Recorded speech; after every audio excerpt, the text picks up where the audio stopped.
Alors aujourd'hui, je vais continuer sur l'astral et en particulier le moyen astral par opposition au bas astral et au haut astral au niveau vibratoire. Donc la dernière fois, j'avais parlé de l'hôpital du moyen astral. Et là, je vais m'intéresser à la bibliothèque du moyen astral. Donc je me connecte à l'éther.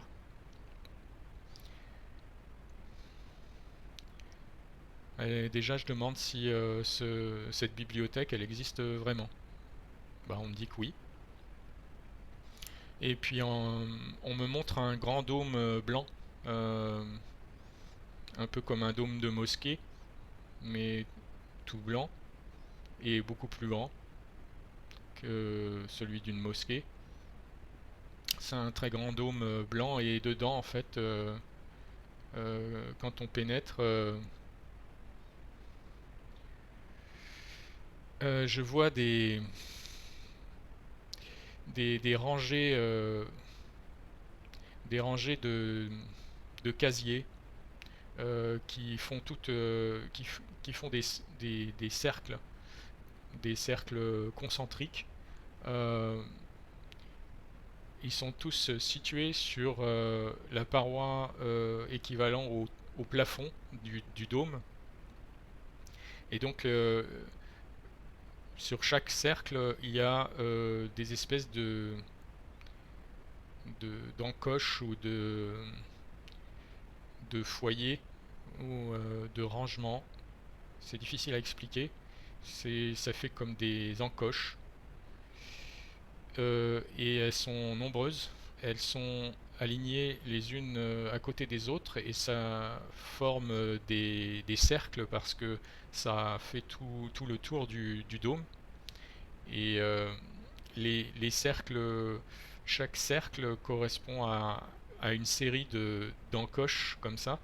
Euh, et si on monte vers le haut du dôme, les cercles sont de plus en plus petits jusqu'à arriver tout en haut du dôme où il n'y a plus de cercle puisque c'est le plafond, le haut complètement du dôme. Et chaque encoche, c'est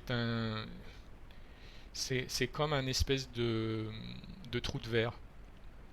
C'est comme un portail euh, vers une source d'information. Et en fait, on me dit que c'est une source illimitée. Donc portail va vers une source illimitée d'informations. Et en fait, chaque encoche, il y en a une quantité faramineuse. C'est des portails d'entrée, c'est vers des informations. C'est-à-dire qu'en général, quand on cherche une information, on a une idée, euh, une idée de ce qu'on cherche, qui est très superficielle en général, parce qu'on n'a pas encore beaucoup d'informations sur le sujet justement. Et du coup, on va aller chercher dans cette bibliothèque l'encoche qui correspond au portail qui donne directement vers ce qui correspond le plus à cette information recherchée. Mais une fois qu'on rentre dans ce portail, c'est comme un espèce d'hologramme, mais en fait, c'est pas vraiment un hologramme parce que en fait, la conscience est projetée à travers le portail et elle perçoit les informations comme si elle était dans le monde en question. Donc c'est plus qu'un hologramme, c'est une projection de conscience. Et, euh, et donc une fois qu'elle est arrivée dans l'environnement qui correspond aux informations recherchées, et bien en fait, il y a la possibilité ensuite d'aller vers d'autres portails dans cet environnement pour aller chercher des informations complémentaires en rapport avec ce qui est observé dans cet environnement. Et donc ça fait comme comment dire, une architecture fractale où ça fait comme un effet boule de neige parce que au départ on est juste sur un portail qui envoie vers une information spécifique, celle qui est recherchée initialement, mais ensuite en fait on est connecté à toutes les informations qui sont en rapport avec cette information par association et qui correspondent à des nouveaux portails et qui permettent de faire à nouveau de la projection de conscience pour aller rechercher par exemple une information qui est en rapport avec celle qui était initialement recherchée.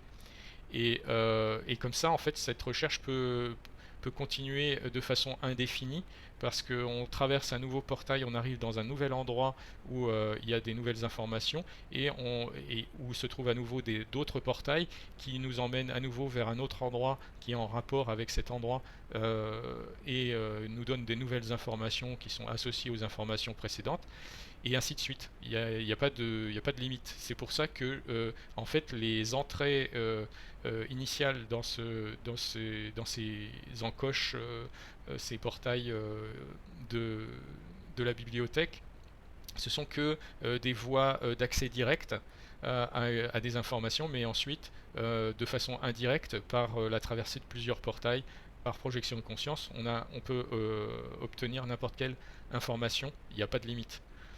Et on me dit que ces portails emmènent vers tout ce qui existe en fait. Comme tout est connecté en fait, quel que soit le plan vibratoire, tout est connecté. Il n'y a pas de, il y a pas de séparation et en fait ces portails successifs permettent d'accéder à n'importe quoi, à n'importe quelle information. Alors, il y a quand même des limites. C'est celles qui sont liées au respect de règles spirituelles. Par exemple, le respect de la vie privée ou le respect... oui, c'est surtout le respect de la vie privée de certaines âmes. Euh, et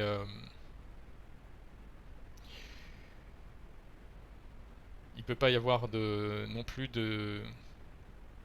d'interférence extérieure qui peut nuire au libre arbitre d'une personne, mais la consultation d'informations, elle est essentiellement limitée par cette règle de respect de la sphère privée de certaines âmes. Et hormis ça, en fait, il y a quasiment pas de limite. Alors, il y en a aussi qui sont imposées de façon artificielle par une forme de magie pour cacher des informations, euh, pour rendre des informations inaccessibles, partiellement inaccessibles en général euh, à d'autres personnes. C'est Là, de ce point de vue, on me parle des sociétés secrètes terrestres qui ont cherché, avec la magie noire par exemple, à rendre des informations inaccessibles dans l'éther.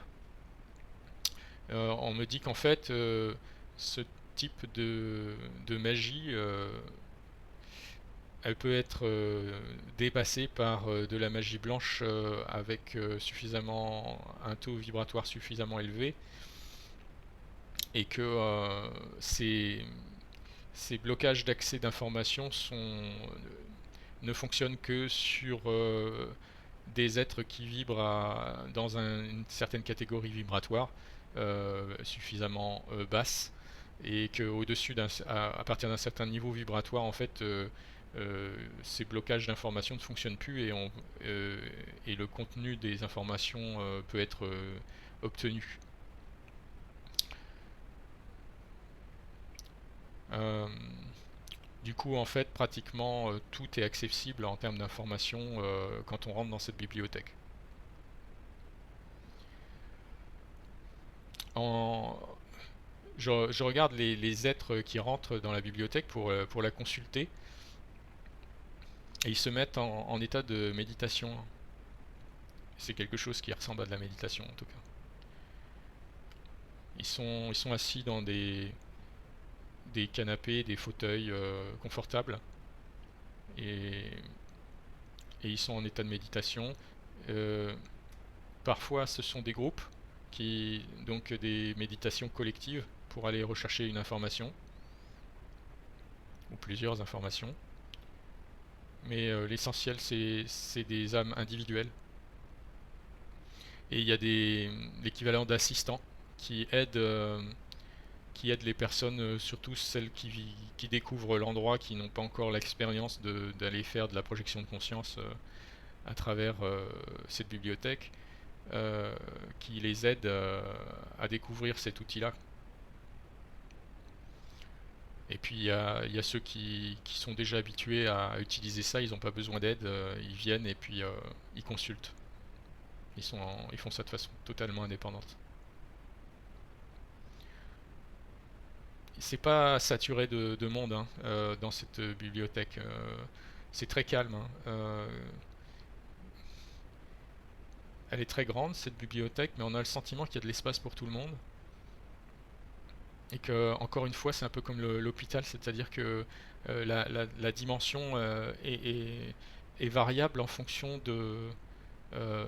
du nombre d'âmes qui entrent à l'intérieur. C'est pour ça que ça grandit suffisamment en espace s'il y a des âmes qui s'y rajoutent. Et du coup, on a toujours l'impression que, quel que soit le nombre de personnes qui rentrent dans la bibliothèque, qu'il y a vraiment beaucoup de place et qu'il y a très peu de personnes par rapport à la taille de la bibliothèque. Et j'ai plutôt envie de l'appeler le dôme parce que c'est vraiment une structure en forme de dôme.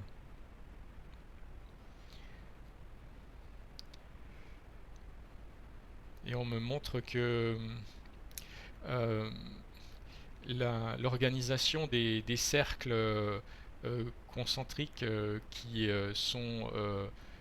sont répartis sur tout le plafond du dôme c'est pas organisé au hasard. C'est ces failles, ces encoches qui sont des portails en fait, des entrées de portails. euh, ils sont ils sont organisés sur des aspects thématiques, par aspect thématique, un peu comme dans une bibliothèque terrestre, c'est-à-dire que il va y avoir, par exemple, dans une bibliothèque terrestre, toute la zone où il y a des romans, les zones où il y a tout ce qui concerne les sciences naturelles, une zone pour la littérature, une zone pour spiritualité, etc. Eh bien, il y a aussi en fait, on me dit que c'est par sphère concentrique. Chaque sphère est associée à une thématique différente. Et donc ça aide surtout ceux qui débutent dans la consultation de la bibliothèque, ça les aide pour démarrer. Parce que potentiellement, avec un petit peu d'habitude, euh, on a il n'y a plus besoin de commencer. Enfin, cette structure par thème n'est plus vraiment utile parce que la personne elle va se projeter directement en conscience vers l'information qui l'intéresse et ça va automatiquement aller chercher la sphère, la, le cercle qui correspond sur le plan thématique. C'est juste pour aider un petit peu les débutants, entre guillemets. Euh, dans cette bibliothèque, c'est agréable, hein. Il y a pas seulement des fauteuils et des canapés. Il y a une structure, un peu comme une structure conique à l'intérieur. Et les canapés, les fauteuils, tout ça, les coussins, sont répartis sur toute la surface du cône.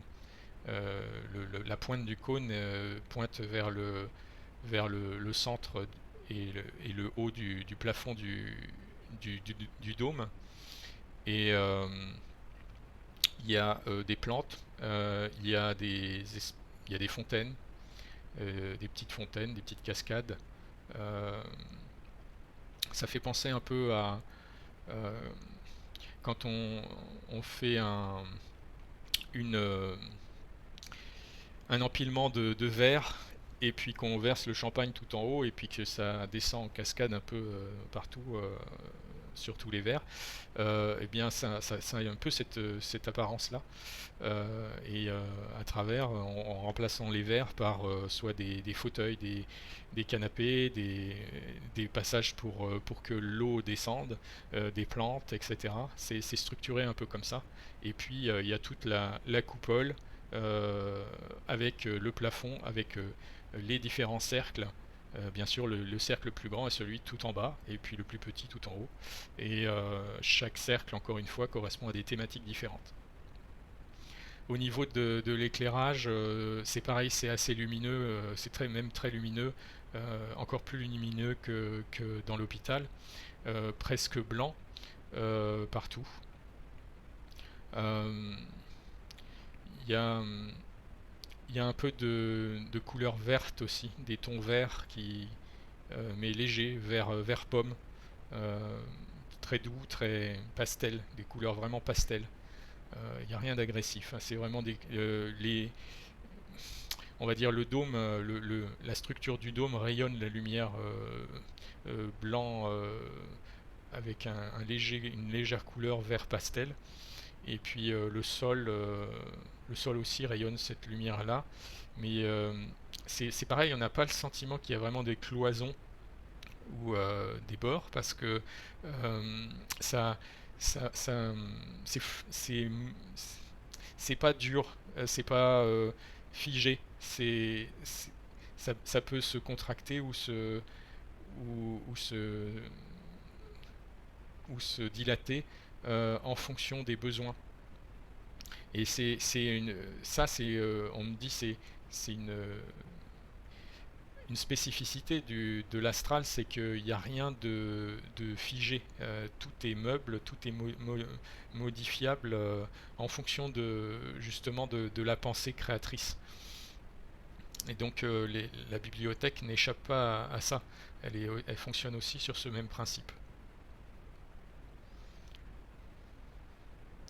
On me montre en fait des mini-bibliothèques, des mini-dômes adjacents qui peuvent se manifester ou se matérialiser dans ce plan-là en fonction des besoins. C'est-à-dire qu'il y a le dôme permanent, le grand dôme permanent, et puis à côté, il y a des dômes temporaires, un peu comme quand il y a des expositions permanentes et des expositions temporaires. Ces petits dômes qui sont annexes se créent et disparaissent en fonction des besoins.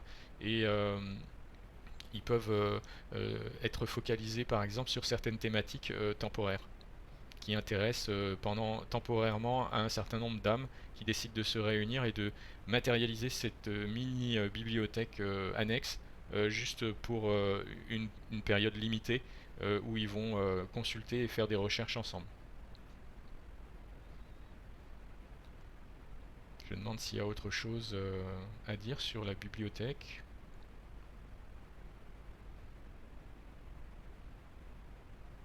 Non, j'ai rien d'autre qui vient.